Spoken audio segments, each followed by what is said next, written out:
hurricane's potential path moves closer to the U.S., plus how communities along the coast are getting ready. The officials are still warning about beach erosion and rip currents. Devastating floods. New England communities start cleaning up even as more rain is in the forecast. We just lost a lot of memories. Celebrating success, why a boom in sea turtle nests comes with a warning. It's hard to predict if we'll ever see this again. High-flying havoc, the connection between airplane contrails and global warming. Is this, in your opinion, a really practical solution? Plus the hair-raising increase in the rabbit population and the connection to the weather. From our nation's capital, this is the National Weather Desk. Weather Desk, I'm Angela Brown. New information this morning on where powerful Hurricane Lee may be heading right now. The Cat 3 storm is churning in the Atlantic with sustained winds of 115 miles per hour. The latest path shows it could be heading closer to New England. Meteorologist Brian Vandergraff is tracking Lee for us this morning. Brian?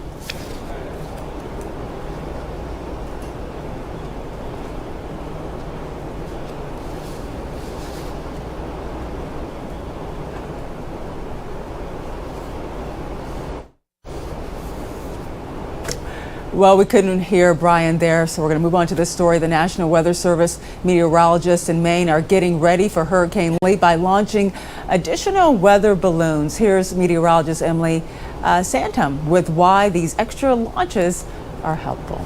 Just slide on and others are... Yeah. Before the launch, meteorologists fill the large balloons with hydrogen, then attach a device called a radio sonde, which collects data such as relative humidity, temperature, and wind speeds in the upper atmosphere. That data collected is then transmitted to the forecasting office for forecasters to analyze. Hurricanes take place in the troposphere. If strong upper-level winds are occurring, this tells meteorologists that the hurricane eye wall will soon break down, as strong winds will weaken the storm. The balloons are usually launched daily at 7 a.m. and p.m., but are now launched every 6 hours through the weekend. As Hurricane Lee begins to head on north, meteorologists at the National Weather Service here in Gray are highly confident that Mainers on the coast should begin to prepare for large swells and a rough surf. And Lee will stay hundreds of miles away from North Carolina, but the state will feel the hurricane's power.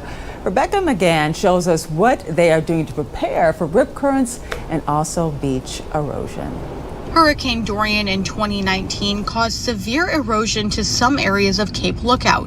Though Hurricane Lee is staying offshore, it will still cause minor flooding and erosion to the island. Here we might see just, very minor overwash, flooding that gets into the back road, flooding that pushes, past the dunes a little bit, but not that really aggressive breaches that we would see with a direct hit. Some of the sand that gets eroded from the ocean side will end up on the sound side of Cape Lookout, which is why it seems like the island is being pushed. The interesting thing with a dynamic barrier island environment like this, though, is that it tends to be somewhat self-healing, and those things over time will fill back in by those natural processes. Touring says the park has plans to deposit dredged soil near the historic lighthouse to keep it preserved. For the most part, we're pretty hands-off. We let nature take its course as it has for hundreds of years out here. The problem for us is when we get into these areas where we have very high historic significance, i.e. the area around the Cape Lookout Lighthouse. And in those circumstances, sometimes it is more beneficial to step in a little bit and try and protect those historic structures. The potential for beach erosion is not limited to North Carolina. It's likely to happen up and down the East Coast. We asked meteorologist Emily Gracie to help us better understand beach erosion, how it happens and why it's happening more often.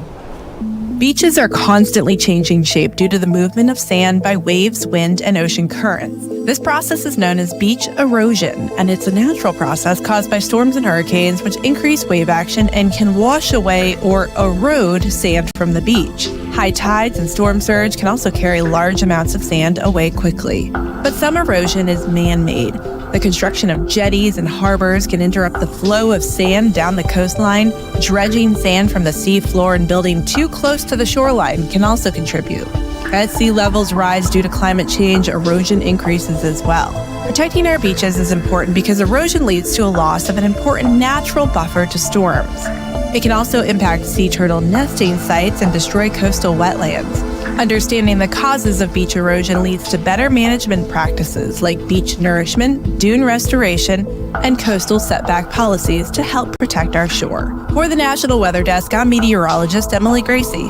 In Rhode Island, it's not beach erosion, but heavy rain that's causing big problems. And there is more rain in the forecast for today. Several neighborhoods are dealing with significant flooding over the last few days. 25 people were rescued from this shopping plaza Monday night. Far away from that, the owner of a barbell club says most of the first floor was actually submerged. And just north of Providence, hundreds of homes were also flooded. Jody Reed has that story. We lost a lot of memories. We lost a lot of my grandmother's stuff. You know, my grandmother was my hero. She was my best friend, and we just lost a lot of memories. Jennifer's wife is a Navy veteran, and all of her memorabilia from her service was also soaked during the flood. All her awards, all her photos, all her records, everything we thought were in airtight bins. And the water was so strong, it uplifted all our shelving units in the basement that we've never gotten water in. And everything is soaked. The heavy rain added to the already high rivers across town, which is why many of them overflowed. Old Post Road was one of the hardest hit areas. Residents here say they've never seen anything like this before. This was like a once in a lifetime. First responders had more than 100 calls for flood damage. The fire chief told us today that he had to call in backup to help rescue more than a dozen residents. This is one of the most severe storms I've seen in my career as a firefighter for the last 26 years in the town. Our crews made over a dozen rescues last night from vehicles and houses. And catastrophic flooding also hit the Massachusetts community of Leominster. The governor declared a state of emergency after sinkholes opened up. Look at this video. Homes were flooded and streets washed away. Nearly 9 inches of rain fell in about 4 hours on Monday. Crews are working to make all of the necessary repairs here as soon as they possibly can. But today's rain will not help, and they are praying Hurricane Lee stays very far offshore. And now back to Brian for the latest on Lee. All right. Yeah, that's right, Angela. Our hurricane right now, a Category 3. That is a major hurricane. Winds at 115 miles per hour. As mentioned, gusts up to 140 miles per hour. Currently moving to the northwest at 6. It's going to continue this trek off to the west-northwest and eventually start to work its way up the eastern seaboard. Now, you can see the cone of uncertainty does have it just along the Cape there on the western edge of the cone of uncertainty, but the eastern edge out in the middle of the Atlantic, there could be some minor effects. The biggest effects will be that rough surf. You can see landfall in Nova Scotia. I do want to mention Margot churning in the open water of the Atlantic will not impact us, but there's another wave we're watching down in the eastern Atlantic. Angela?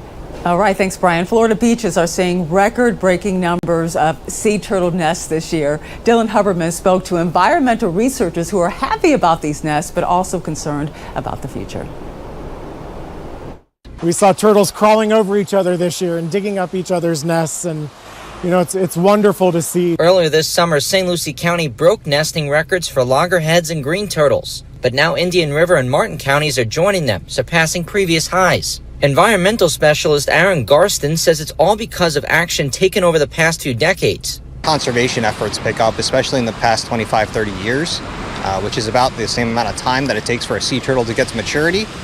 So that's why we're seeing a huge spike in numbers this year. However, the outlook in the future may not be as pretty. It's hard to predict if we'll ever see this again. Because it's been so hot and pretty dry, our nests are not hatching at nearly the % rate that they should be. Dr. Justin Peralt of Loggerhead Marine Life says the heat's impact on hatchlings won't be evident for a few decades. Right now, we're seeing the fruits of our labor from conservation efforts decades ago, but that may not be the case here in the future. So we really need to make sure the mistakes of our past are not repeated. And new this morning, a health official in Libya says the death toll from this week's devastating floods now tops 5,000 people, but that number is expected to rise in the coming days. Floodwaters broke dams, sending 23-foot-high waves of water into the city of Derna. Before and after photos of the coastal city show the extent of this damage as brown, muddy water swallows communities. And coming up on the National Weather Desk, fall is right around the corner. We're going to take a look at this year's fall foliage forecast for New England, and we'll talk with an expert about how AI is helping to reduce CO2 emissions from airplanes.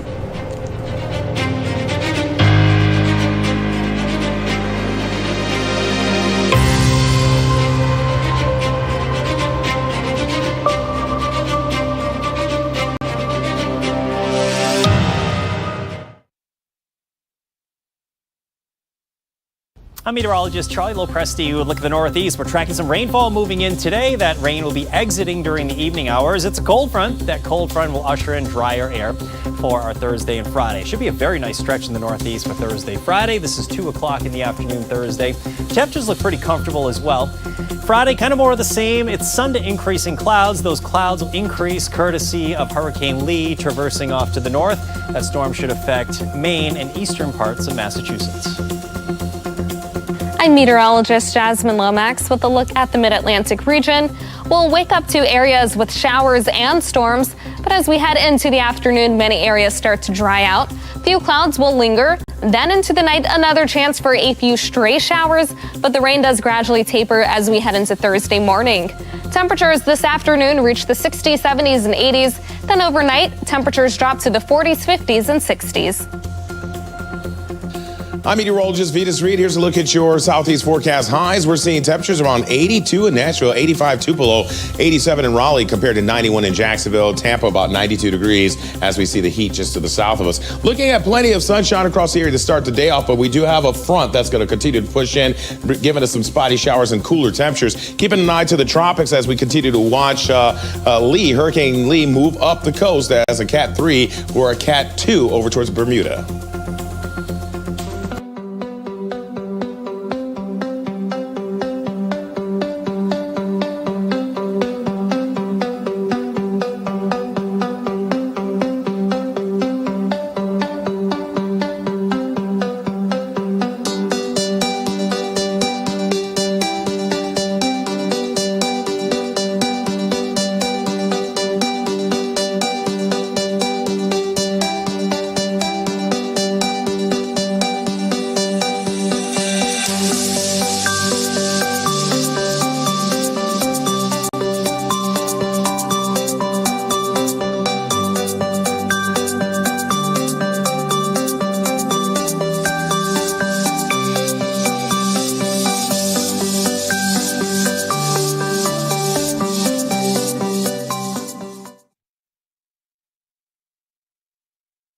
You are watching the National Weather Desk. New England is well known for its fall foliage, but this year the colors could be a little muted. Meteorologist Christina Ernie explains why this year might look a little different and how it really boils down to the past 365 days of weather patterns. First off, it all starts back in the winter. We would need a really good snowpack back in the winter that would insulate those plants and trees. Now, in the fall, we would need beautiful sunny and warm days. We would need cool and crisp overnights. Plus, we would need seasonable rainfall, not too much and not too little. And also, starting now, we would need not too many storms, not too many windstorms that would take down our leaves. Of course, fall foliage is dying leaves. So if we got too much wind or too many wind storms, those leaves would come down too early. And of course, we would lose those colors. So nature over the past 365 days has kind of given us some clues of what our fall foliage could be like.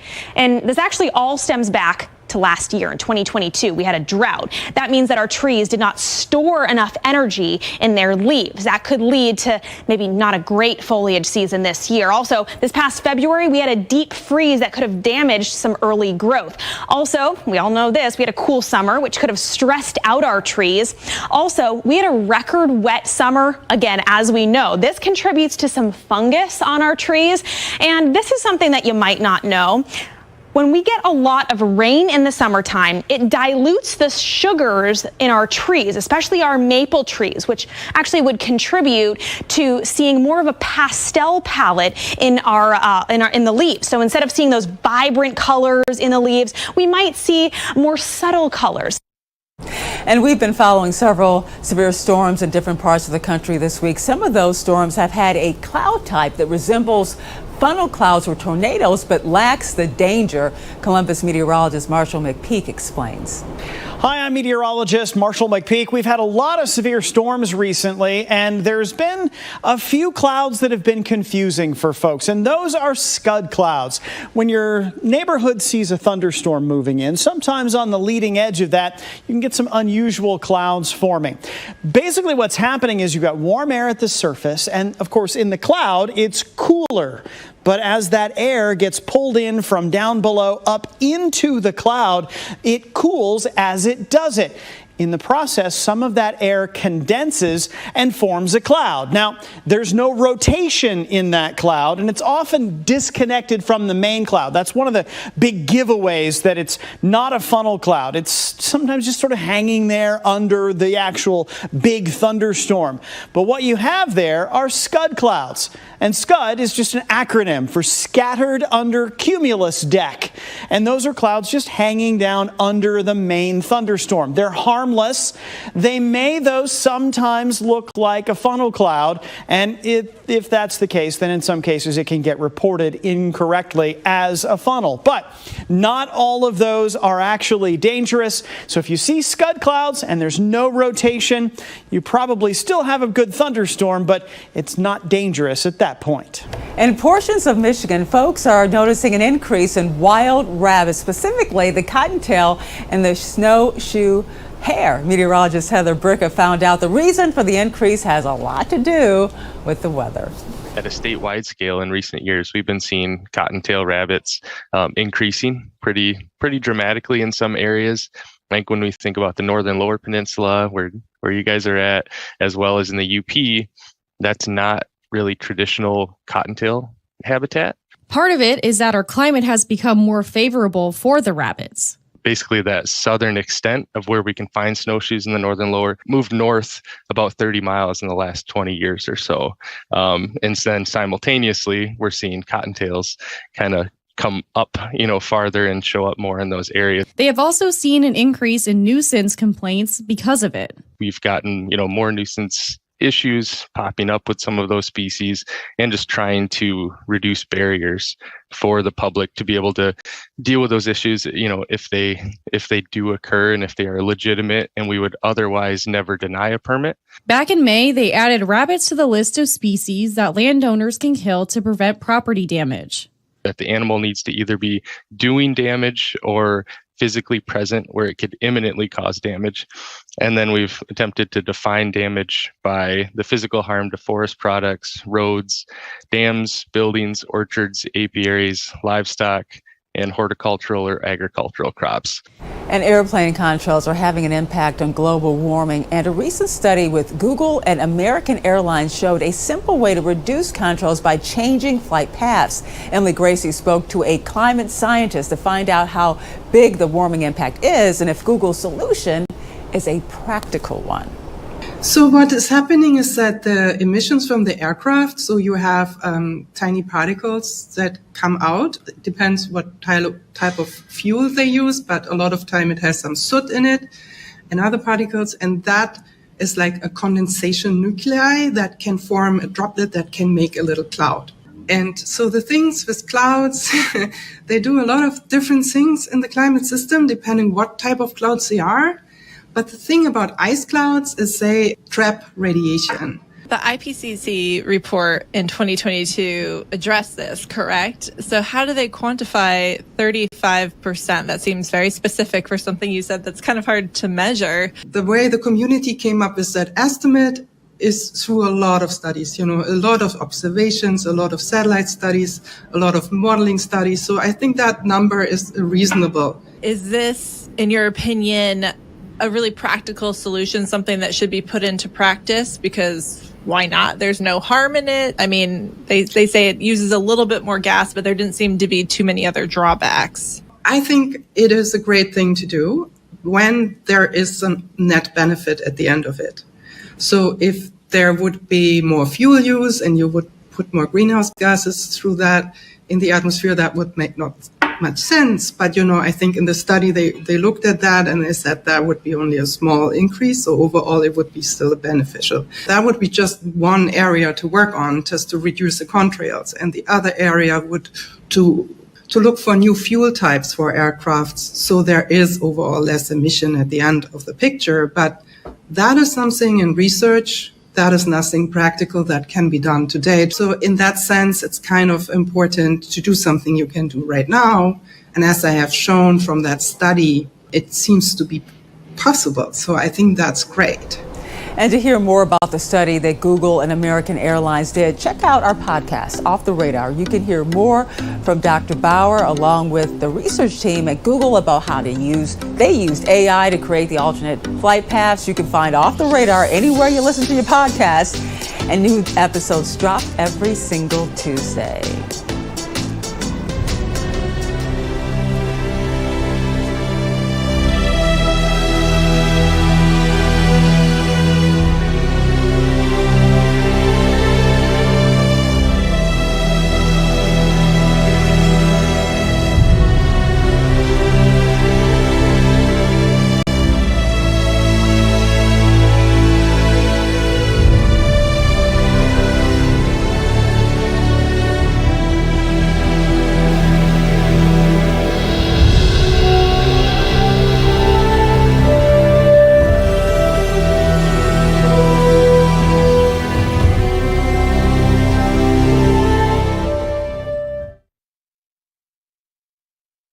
Good Wednesday morning, everyone. I'm meteorologist Andrew Buck-Michael. Taking a look at your weather story across the Midwest for the day today and moving forward. Got a few spotty showers across the Great Lakes with a weak cold front swinging its way through, but temperature is pretty comfortable. Rain starting to move its way back into the northern plains on Thursday, but plenty of sun across the Ohio Valley and Great Lakes. That rain smooths its way a little to the east, just a little bit. By the time we get to Friday, it's a pretty slow moving system, but most of us seeing highs in the 70s and low 80s. Good Wednesday morning to you. Meteorologist Chris Succi. Have a look at our forecast today across the region, and we are starting off with a few showers and storms. They'll continue through the day, scattered across the region. You notice the temperatures as well, much cooler and comfortable 70s, low to mid 80s for highs for much of the region, 90 or hotter as you get closer to the Gulf. And then here's Thursday. Again, some scattered showers and thunderstorms possible, much needed, and on the cooler side with those high temperatures. Good morning. I'm meteorologist Rebecca Stevenson. Here's what's happening across the West. Temperatures still on the cooler side for the Southwest, but warmer air crawling up through California along the beaches, even into Oregon as high pressure gets stronger. The Pacific Northwest will be drying out and warming up too. While further to the southwest in the Four Corners, we've got plenty of showers and thunderstorms bringing in a threat of flash flooding. That's the scene from here.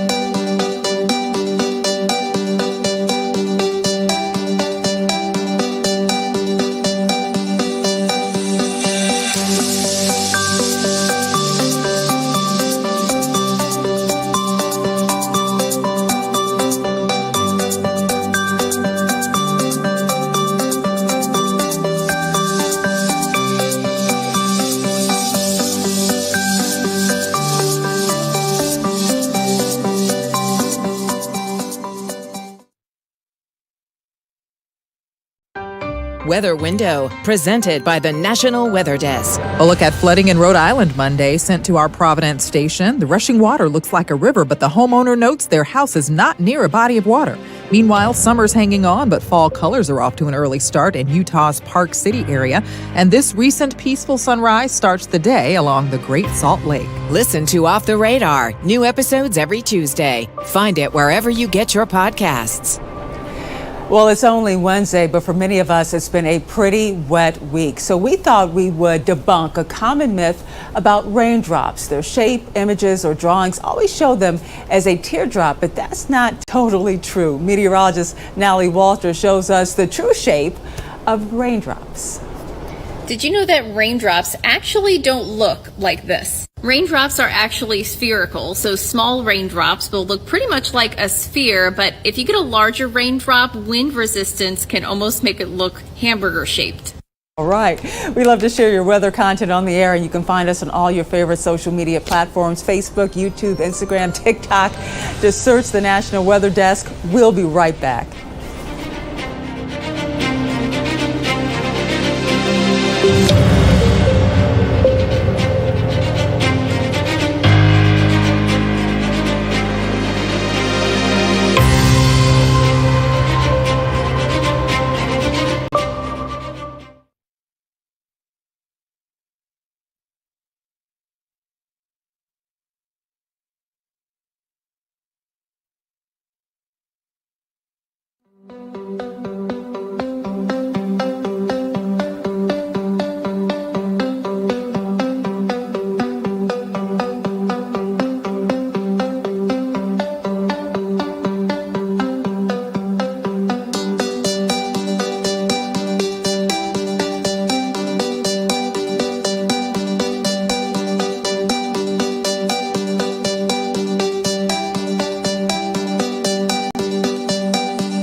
And thank you so much for joining us. Hurricane Lee could bring dangerous rip currents to large portions of the East Coast. Tomorrow we will explain what a rip current is and what you should do if you are ever caught in one. I'm Angela Brown. Make it a great Wednesday, and we'll see you right back here tomorrow.